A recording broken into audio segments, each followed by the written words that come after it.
Hi, I'm Andrew Morrison with tinyhousebuild.com, and I'm here to tell you about hOMe. This is a house that we built ourselves and designed ourselves. It only took us 4 months to build, and the cost to build it, $22,744.06. Now that does not include the interior cabinetry and appliances. So if we throw all of that in and have this exact structure, we're looking at $33,089.72. That's an incredibly low price tag for a very comfortable and elegant home. The home itself is 28 feet long and 8.5 feet wide. It gives you 221 square feet of floor space plus 2 additional sleeping lofts at 128 square feet. It's very comfortable, very elegant. Come on inside, let's take a look. All right, welcome to the inside. Now the first thing I notice when I come in here is the feeling of spaciousness. We've got really tall ceilings in here. They're about 11'6" at the tall side. And what we didn't do was use a gable roof. We didn't want to have a point where we lose a lot of headroom on the edges. We went with a shed roof, and that brings this open space all the way across the entire inside of this area, which really makes it feel big. The other thing is we've got on this side of the wall, when we walk into the room, we've got this really nice framed area here. Now this is basically our living room couch. And the depth of these cabinets not only gives us storage, but it also creates a feeling of depth, and it kind of draws you in. And what you get drawn into is this window. The window looks right out to the outside. It's a beautiful view to the outside here. We got about 5.5 acres on this property, so we have a lot of nature around us, and we try to take advantage of that. Now again, I turn back around, and the door that I came in through, that's also glass. So that gives another feeling of openness. It brings light into the room. You can picture if this were a solid door, once you come in and close that door, you might feel kind of trapped or at least closed into the structure. So having the light on both sides allows that openness and brings the inside outside and the outside inside. Now we've used cabinets all around, not just the living room area, but other places in the house as well. And what this provides is a ton of storage. We've got space for linens up here. We've got tons of extra storage up here, which we're barely using at this point. All of our camping gear is set up in here. We've got these two cabinets again down below underneath, which is what makes the bench. So it gives us not only a nice comfortable sitting area, and it's nice and wide, but tons of storage down there as well. Move a little bit further over and we get to our office. This has everything we need for our office right now, except for our printer, which is in a different cabinet. All of our office materials that we need, wires, pencils, stamps, cork boards to keep notes on, all of that stuff is in here with still tons of room to spare. So lots of space, all created in this very, what I think is very elegant looking cabinet, which, as I said earlier, frames in our living room area, so it kind of serves two purposes. Let's talk a little bit more about the office storage space here, because every little detail in a tiny house matters, and how you put things together in one space versus another depends really on that space. So for example, here we've got these two little hangers, I guess. So we've got a place to put our bills where we need to pay things, and things in the back which we need to scan. Now this is the coolest part of it, the scanner here, let me pull it out here because it's another one of these great small things. Woo, stamps on the ground. So this scanner right here opens up. I've got a whole video on this online you can check out, but this thing allows us to have a paperless office. It connects right to the computer, and any receipts or information that I have, grab those stamps, any information that I have that I need to put into my computer, I can scan it and run it right in, and it's in there permanently. It saves it in two places. Anyway, I won't get too much into that because you can look at that online later, but it's basically what allows us to have very little stuff in our office is that little scanner, and it allows us to scan everything and make it digital. We've got a little bit down here for the joys of the electronic age. Everything's wired these days still, so we've got all our wires there. Trying to keep them as organized as we can. Recycling on the bottom, and then more active storage up top here. Little books that we need to access, checkbooks, staplers, envelopes, things like that. You can see that there's still tons of room in here. I mean, if we wanted to and we wanted to make a stack, suddenly we've got this huge space with lots of extra room in there. So we like to keep things simple and keep things, everything has a home, but you can certainly use this storage to fill it much more. Now, having said that, part of tiny house living is about not filling every space. You don't want to necessarily cram everything in and open every cupboard and have it look like that one with our camping gear does, where it's just totally full.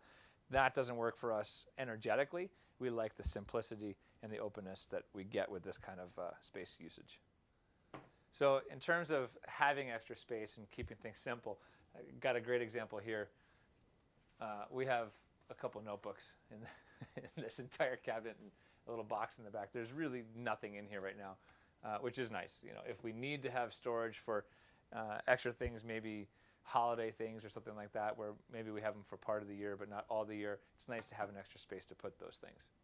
This side over here, we have our this is where we have our printer. It's a wireless printer, so we can print anytime we want. We just turn it on, and it feeds right out from there. So again, it keeps the clutter off of our desk. It has it hidden behind these doors.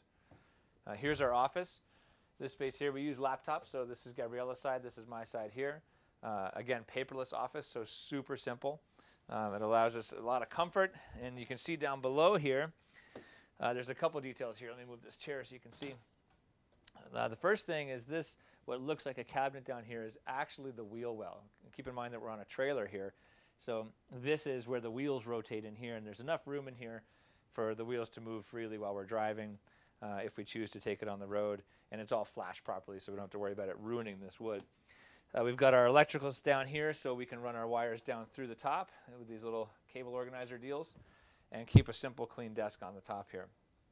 The other thing that's nice about this, if we do want to have a little more feel of open space, we can drop these down, take them flush down, they bend down out of the way, and it just gives a little bit more feel of openness. So if we have a few people in the house, that can be a nice way to gain a little more space. Now the other thing that this space does is it acts as our dining room. So when we're having our meals, we put our computers away, and again, with laptops it's simple. We can take both of these and stack them on the stairs or put them somewhere else. And this becomes our dining area, so we can eat comfortably. Another beautiful view looking out the side, out of the back of the house here, I should say, not the side, out of the back. So it's a very peaceful place to eat, and it's a very good use of space used in two different ways. Like I said, one is an office and two is a dining area. And moving down, we've got this large slab door here, and behind this is our utility room, which is a pretty nice hiding place for all of this. We've got our hot water heater, our electrical panel. We actually keep our dog food in here as well. And we've got our vacuum hanging on the wall. Now, I do want to just throw out a little plug. This vacuum is awesome. It's, we've tried several other kinds, some really expensive kinds and some not so expensive kinds. This one's awesome. We're actually going to be doing a tiny minute on just this vacuum. We like it that much, so stay tuned for that at a later date. All right, so the next thing, we move down and we come into the kitchen. And one of the many things that we love about our tiny house is that we have a full-size kitchen. I mean, I can do Donna Summer dance moves in here if I want to. This place is huge. We love that. We don't have a teeny little 2-burner thing on the countertop and a teeny little fridge that holds, like, you know, maybe a half a gallon of milk. We've got a full-size gas range here. We've got 4 full burners and a middle large burner, full-size oven, tons of counter space. I mean, tons of counter space. It's more than I've had, I think, in regular size homes. Lots of storage space with the cabinetry, both above and below, and the full-size fridge and freezer. So we get everything that you would want in a regular kitchen we have here in our tiny house. And one of the things that's interesting about this space is that it's underneath our main sleeping loft. When I was first designing this, one of the big concerns I had was that I was going to feel kind of cramped in here, that when I would walk into the kitchen or into the bathroom, that I would feel like I have to go like this. Even if I didn't have to, just that feel of it. I never feel that in here. This is about 6'3" to the bottom of this. I'm just around 6 feet, a little bit below 6 feet. I can walk through, no problem. I don't even notice it. I don't think about it. I've even got these lights that hang down a little bit. They don't bother me either. I walk right underneath them. It's really nice to have that feeling. It's part of what makes it not feel like a tiny home. You don't feel that cramped space. Head heights are not weird. That makes a huge difference. Now, the first place you come into is this little nook right in the opening of the kitchen. And we've got our wine glasses. We've got a knife rack hanging on the wall here, which keeps everything accessible but also out of the way. And it's kind of an elegant look. This is our 4-bank of drawers. So we've got our silverware and whatnot. And here's just a quick detail. We have 4 of each of these things. 4 forks, 4 spoons, 4 knives. There's 4 people. We don't need any more than that. If we have guests over, you know, we can work it out. We've got some smaller stuff we can use. But in general, we want to keep things simple. Our spice rack, again, everything labeled and organized. You know, go down the drawers. We've got a nice dry storage for our potatoes and root vegetables. So again, everything has a place. In the kitchen itself, you know, we've got a few things hanging up. Again, one wooden spoon, one spatula. We don't need 6 wooden spoons. We get into our cupboards here. Let me get out of the way so you can see. Lots of space here. We could still, you know, stack things over tighter, and we could have more food storage if we want it, but this is about what we need. We don't need to have a lot of dry storage other than what we already have in here. Again, keeps everything simple. Nice full-size sink. Underneath the sink, we've got our pull-out recycling and our pull-out garbage over here. Both of those, again, space-saving ideas. The Lazy Susan in the corner gives us lots of extra storage. Again, not tons of extra stuff in there, just enough for what we need. Our drying rack, wine rack. Coming over, we've got on this side, we've got our plates and glasses. Again, we've got probably a few extra glasses, but you know, it's nice to have a glass of water up in the bedroom sometimes when you still have one downstairs. Tons more storage. Again, we've got drawers on the tops. Got our utility drawer, probably the messiest part of our whole house, the utility drawer. And then a long, tall cabinet here as well. So all of this, again, it's using space properly, using it well. Our full-size fridge. Lots of room. I don't think we could possibly eat enough to fill this thing up. And I say that in an interesting way because I actually do juicing, and that we go through a lot of vegetables every week, a lot of vegetables. Here's our juicer in the corner here. We use it every morning, and that takes a ton of space. So if we don't have a good-sized fridge, if we have a little, you know, dorm-style room fridge, we're not going to have enough space to store all of that stuff. So this comes in really handy for us. One thing we knew for sure when we first started this process was that we did not want to use a ladder to access our sleeping loft. We use our sleeping loft not only for sleeping, but we also use it, we take our laptops up there and we'll do work up there, just sitting comfortably on the bed. Occasionally we'll watch movies up there, read, whatever. We're up and down there quite a bit, so we wanted to have stairs. Now in a tiny house, stairs are not easy to accomplish. So what I did was I came up with an idea of how could we have stairs and also create storage out of it, and that's basically what we ended up with here. This provides us tons of room for our shoes. We've got our little pull-outs for our hats and gloves and things like that, winter boots. All of this is very usable space. This space in here, this main one, we're using right now to hang our jackets and longer things like that. But this is actually designed for a washer-dryer combo unit. So in the back, it's actually plumbed. If I move these aside, I'll move them this way so you can see. There's the hot water, the cold water, the drain would go out here, and there's a plug here to attach it to. There's also a gas line that comes up for the dryer. So it could be, if we decide to go with the washer-dryer combo, it will fit perfectly right in here, specifically designed for it. This is, again, on top of the wheel well, which is another kind of challenge, is how do we hide the wheel wells? And I talked about earlier on the other side under the desk how that's got that little cabinet-looking thing, and it makes a nice footrest. Well, on this side, we incorporated it into the stairs itself. So the wheel well is basically at this height right here, all the way across. So when we pull these cabinets or these little thingies out in the back here, that's where our setup is. That's the edge of our wheel well. So we can use that space and hide it and create storage out of it and also get a staircase out of it at the same time. Okay, so a tiny house with stairs is definitely not a common thing. So I want to show you how we managed to fit this in and make it work really well. So a regular set of stairs, not a big deal. This set of stairs, not a big deal. Totally comfortable to go up. And when we get to the top, you'll notice here, this riser is twice as tall. That's intentional. If I had another riser here and then I had to get onto my knees, I would feel like I'm hunched over and it would be uncomfortable. From here, I can step straight into the loft and off I go. That makes it much more comfortable. Also coming out, when I come out of the loft, oh, he's going to go down first, I guess. When I come out of the loft, and my wife especially fits incredibly comfortably here. I'm a little bit taller, so a little bit more feel here. But I can step right to here, and I'm ready. I'm standing position right off the bat, ready to go down. Now, we don't have a need for really anything else here to make this comfortable. If I'm feeling like in the middle of the night, I might come down, and I'm half asleep, and I'm tired, and I'm coming down to go to the bathroom, I can hang on to here just to give myself a little more stability coming down the stairs, but it's really not necessary. It's such a natural feel for the walk of the riser height and the treads and the width of the stairs. Very, very comfortable to use. So here's our bedroom loft. You can see it's very comfortable. If we want to sit up here, we've got these bed loungers we can sit comfortably against. We've got a little light on them. We can read. We can use our computer. We can just lounge up here. It's very comfortable, very spacious. This loft is actually 10 feet deep and 8 feet wide, plus or minus. So lots and lots of space up here to feel comfortable. I have to comment a little bit about the tiny house dog. It's important if you're going to live in a tiny house to have a relatively tiny dog. We actually have this amazing dog. His name is Oscar, and he fits in here perfectly.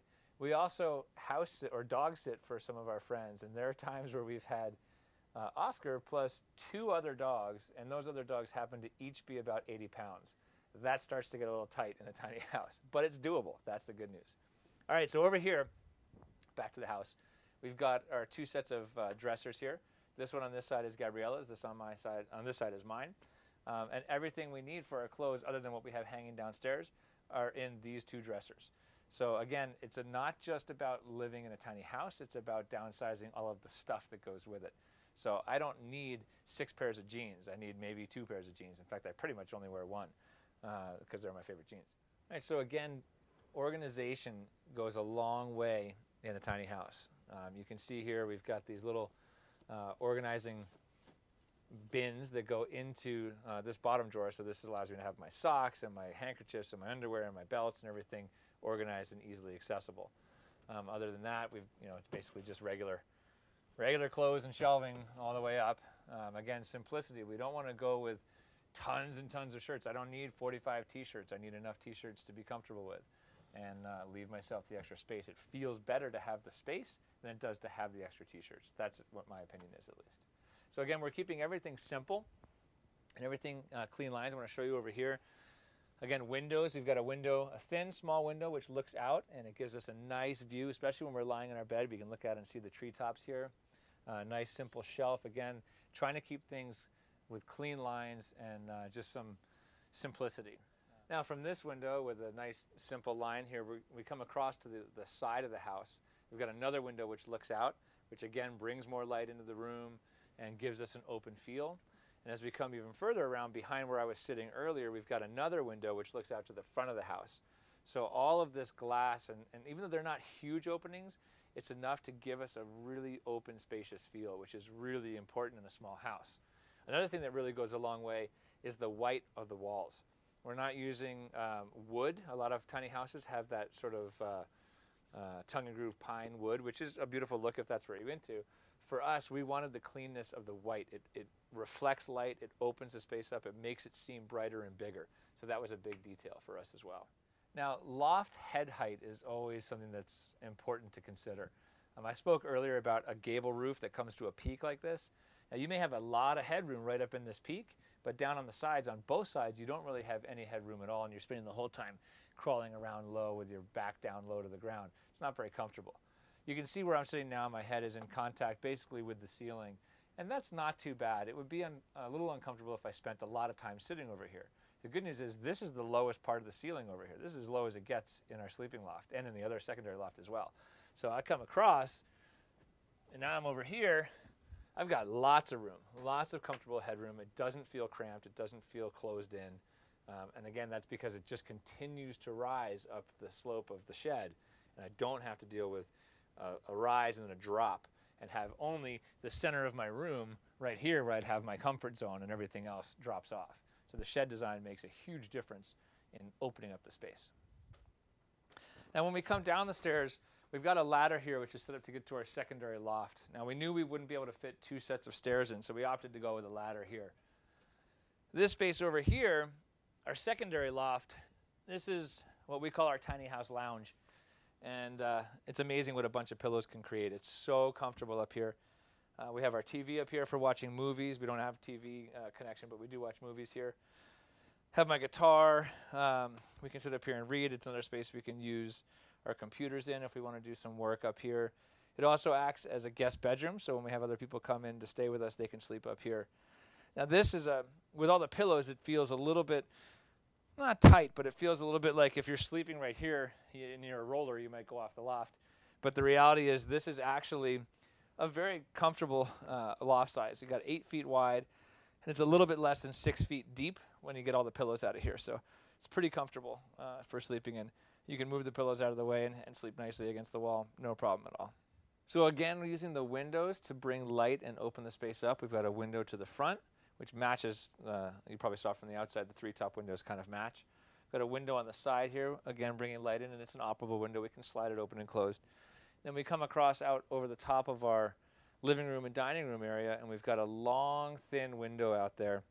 That's a great window. It lets lots of indirect light into the building. When you're downstairs, you don't really see it. You just notice the light coming in. From up here, sitting in the loft, it's another beautiful view out to the tops of the trees, so it really gets the sense of bringing nature back inside. And again, not just the light, but the actual feel of the nature coming inside, which kind of brings the energy of the house into a nice calm state. Now the ladder, although obviously not as comfortable as the stairs to go up and down, it works really well. It's definitely functional. We looked long and hard about finding the right ladder, and there's lots of ladders available in places that do libraries and things like that, where you have the rail and it slides along, and they're really cool, but they're also really expensive. So what we ended up doing, trying to keep our budget down, was we used a ladder for an attic access. It's one of those foldable ladders. We stained it to make it match sort of the look of our house, and had to do some alterations. They're normally a 3-stage, so there would be a third piece that actually folds the other way to get up to the attic, but because our loft is lower, we don't need all 3 of those. We just need the 2. We put some hooks on the back and attached it firmly into this piece of, it's 1/2-inch black pipe, very inexpensive, and this is mounted tightly to the wall. So we can hook that on there. We can remove the ladder if we want to. It's very easy to remove. It hooks right back into position. If we want to move it over, so if here I'm getting into my cabinets, I can do that without it getting in the way of the door. If I want to move it and have more flow this way, then I can do that as well. I can just pick it up and move it, or I can just slide it across. Either way works. It works really well. Very simple and very inexpensive. Now, one of the things we looked long and hard into was finding the right fireplace to heat this building. You see a lot of the marine stoves in some of the smaller tiny homes, and they're really cool and they're very space effective, but they're not strong enough to heat a space this big, especially with the tall vaulted ceilings. So we needed something a little bit bigger. We ultimately went with a propane stove. It's a nice, simple stove, corner stove, and what we liked about it was it had very small clearances. So we only needed to be 2 inches from the back corner to the wall and 2 inches to the back corner to that wall. We've held it out a little bit more than that just because it fits the scale of the room better this way, but it's nice to have those small tolerances. This whole thing is set up on a remote control, and that's awesome too, because I can turn this thing on and off as I want to use it. I can set it as a thermostat. I've got a spot where I put it on the other side of the room there to use it as a thermostat. I can also program it. So if I want to have it be, let's say during the day, I want to have it 67 degrees in the house, I can have it at 67. When I go to bed, if I wanted it 53 or 61 or 80 or whatever you like to sleep in and walk around in, you can do that as well. You can set it to that, and it'll do it automatically based on the times that you set it for. Very, very convenient. We thought about doing wood and having a small wood-burning stove. The challenge with that is I don't want to come home after being away for 4 or 5 days and have to heat the house back up. I also, in the depths of winter, if I go away for 4 days, I don't want to have to drain all the water out of the house, so I don't run the risk of bursting pipes. So having this set up on a thermostat allows us so much more freedom to be in the house, to be away from the house, and to come back to a nice, comfortable, warm home when we come home. Under our secondary loft, again, it's the same head height, so we have that no worry about clearance, which is really nice. We've got our bathroom. Now, the bathroom itself is a pretty reasonably sized space. We actually opted to go a little bit bigger and create a little more comfort in here. I don't think we paid for it in the rest of the house. I think we still have a nice feel of openness in the rest of the home. The biggest thing in our bathroom is our toilet. We have it's a composting toilet, and it's a self-contained composter. So all of everything that goes in here is basically more or less in here, so it stays in there. So it takes a little bit of extra space. Obviously, a regular toilet, if you were to set up a bathroom that used a flushing toilet and had a black water system that captured that, you wouldn't need this big of a toilet in your house. We opted for the composter personally. We also have our towels and our robes hanging. We've got a nice tall cabinet here which has all of our stores all the stuff that we need in our bathroom. Again, minimalist. We don't have a ton of stuff. We just have enough to keep us comfortable and have access to the things we need. Some cool little details. Obviously I don't shave very often, but I do have a razor to kind of keep my beard trimmed up, and we've got a plug here inside the cabinet. I can plug directly in and close this up and let it charge up so that when I'm ready to use it, it's ready to go, and I don't have to have it sitting on my sink basically charging or out in the house. I can have it hidden away in here. Very convenient. All right, so our bathroom sink, we went for a pretty good sized sink here. Again, we could go smaller. They make them as narrow as 15 inches, but that just seemed way too small for us. So we went with a nicer, broad model. We've got up top here, we've got a mirrored double door with lights in it, which is really nice because, again, our headroom, although it's very comfortable, it doesn't leave us room to put a vanity light over the top of our mirror. So having it incorporated into the mirror works really well. Gives us lots of storage space inside. And another cool detail of this unit is the lights actually go to the inside as well. So at night when we're in here, it does illuminate the inside so we can see what's in there, which is pretty sweet. Now the other thing that I really like about this is that the sink unit is designed specifically so that the drain valve is a pancake valve. When it drains down, it lands flat and shoots straight out. It doesn't drop and do the P-trap the way that most sinks normally do. And what that allows us is to have an operable drawer here. Lots of storage space in here. Lots of room for expansion if we want to put more things in there. And when we close it closes fully. We don't run into the piping at all. We've got another one down below. This is probably the most crowded drawer of our entire house, but it's got all our first aid kits, everything we would need should anything go wrong in the house, along with other just sort of basic stuff like Band-Aids.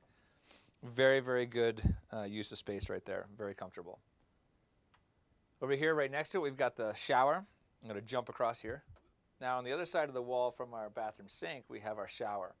And this is a 2'6" by 2'6" shower, so it's reasonably sized. It's not a teeny little thing. Again, I'm a 6 foot tall guy roughly, and I can fit in here with total comfort. I've got a soap dispenser, which has our shampoo, our conditioner, and our soap against the wall, and a shower curtain, which closes it off and keeps the water from splashing around. Now here, if you live in a more urban area, this big of a window in your bathroom is probably not an option, or if it is, you might want to have shades here. So for us, we've got a nice, beautiful view out here as well, and it brings lots of light into our bathroom. And it's not a small space. I can move around, I can do my stretching and my calisthenics and all that good stuff in here, and there's lots of space, but this makes it feel even bigger because I can see out and bring that space once again back into the house. Now we have this big window here. All the way down the other end of the building, we have another window. So again, we've got like the front door and that glass window that we looked out through the living room. We've got the same thing here on either end of the house where we've got visual patterns straight through the house. A line of sight through an object makes that object feel bigger. So it's a good design tip. So thanks for joining us on the tour of home. I hope you enjoyed it. If you want to learn more about this structure, please visit us at www.tinyhousebuild.com. But most of all, stay classy.